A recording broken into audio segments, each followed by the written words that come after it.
એક સમય હતો કે જ્યારે સાયકલની ખૂબ માંગ હતી, પણ ધીમે ધીમે નવા વ્હીકલ આવતા ગયા અને સાયકલનો ક્રેઝ ઓછો થઈ ગયો. પણ હવે ફરી સાયકલનો ક્રેઝ લોકોમાં વધી રહ્યો છે. એવામાં આજે અમે આપને રાજકોટના બે એવા સાયકલિસ્ટની વાત કરીશું કે જે બે સાયકલિસ્ટે માત્ર 90 કલાકમાં 1200 કિલોમીટરનું અંતર કાપીને ગોવા પહોંચ્યા હતા. રાજકોટના બિઝનેસમેન પરેશ બાબરિયા અને હોમ મેકર આરતી ચપાણીએ વડોદરાથી ગોવા માટેની રહદ્રી ઓડસેલ સાયકલ રાઇડમાં ભાગ લઈ 1200 કિલોમીટરની આ રાઇડને સફળતાપૂર્વક પૂર્ણ કરી ગુજરાતને ગૌરવ વધાર્યું છે. ત્યારે જોવો અમારો ખાસ અહેવાલ. આ ઇવેન્ટ છે ને the cycling club of Baroda દ્વારા ઓર્ગેનાઇઝ કરવામાં આવી હતી.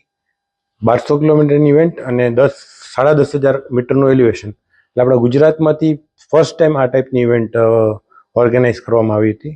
અને આ ઇવેન્ટમાં ટોટલ 30 પાર્ટિસિપન્ટ્સ હતા. રાજકોટથી અમે 2 હતા, અમદાવાદથી હતા, બરોડાથી હતા, સુરતથી હતા, બેંગ્લોરથી હતા, મુંબઈથી હતા. સો લગભગ ઇન્ડિયાના ઘણા બધા સિટીમાંથી લોકો આવેલા હતા. અને આનો જે રૂટ હતો એ બરોડાથી સ્ટાર્ટ થઈને ગોવા હતો.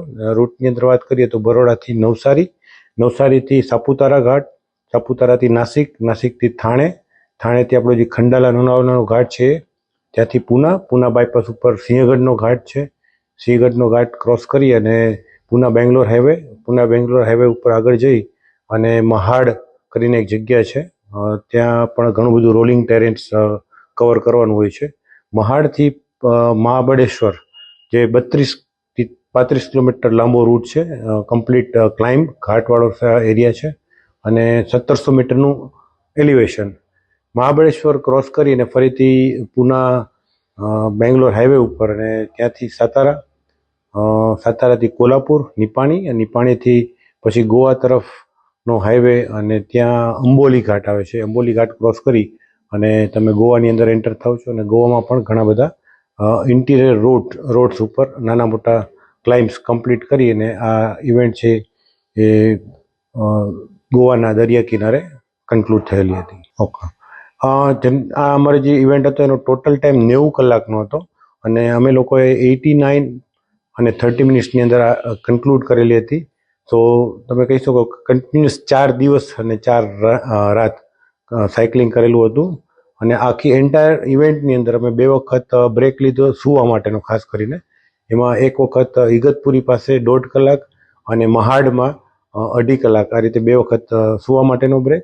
બાકી નાના મોટા બ્રેક જમવા માટે, બ્રેકફાસ્ટ માટે, ચા પાણી માટે અને નાના પાવર નેપ્સ માટે પણ વચમાં લેતા હોય છે. પહાડ વિસ્તારમાં ડર કરતાં ત્યાં આનંદ વધારે આવે છે, કારણ કે તમે જે ક્લાઇમ્બ કરીને ઉપર પહોંચો છો તો એક સેન્સ ઓફ અચીવમેન્ટ હોય છે અને એનો આનંદ ખૂબ જ અનેરો હોય છે. અને ત્યાં તમે સાયકલ લઈને જાઓ છો તો ત્યાં તમને જે વ્યૂ પણ મળે છે, તો that views are very fantastic. અને તમારો કોઈ ડર કે નામની વસ્તુ છે હોય તો પણ એ નીકળી જાય છે. લોકો ઘણા ઉત્સુક હોય છે, કારણ કે આ ટાઈપની હજી કલ્ચર જે સાયકલિંગનું ઇન્ડિયામાં રિલેટિવલી ઓછું છે કમ્પેર ટુ ફોરેન. એટલે ઘણા લોકો ક્યુરિયસ હોય છે કે તમે શું કરવા નીકળ્યા છો, ક્યાંથી નીકળ્યા છો.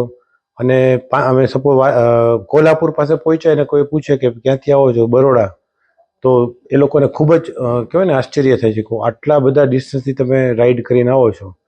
અને બીજો પાર્ટ જે સાયકલ હોય છે અમારી બહુ એક્સપેન્સિવ હોય છે, તો એ પણ લોકો પૂછતા હોય કે કેટલાની આવે છે. અને સાયકલ જેમાં ગેર હોય છે તો પેડલ મારવા પડે કે નહીં, આવા અલગ અલગ ટાઈપના ક્વેશ્ચન પૂછતા હોય છે લોકો.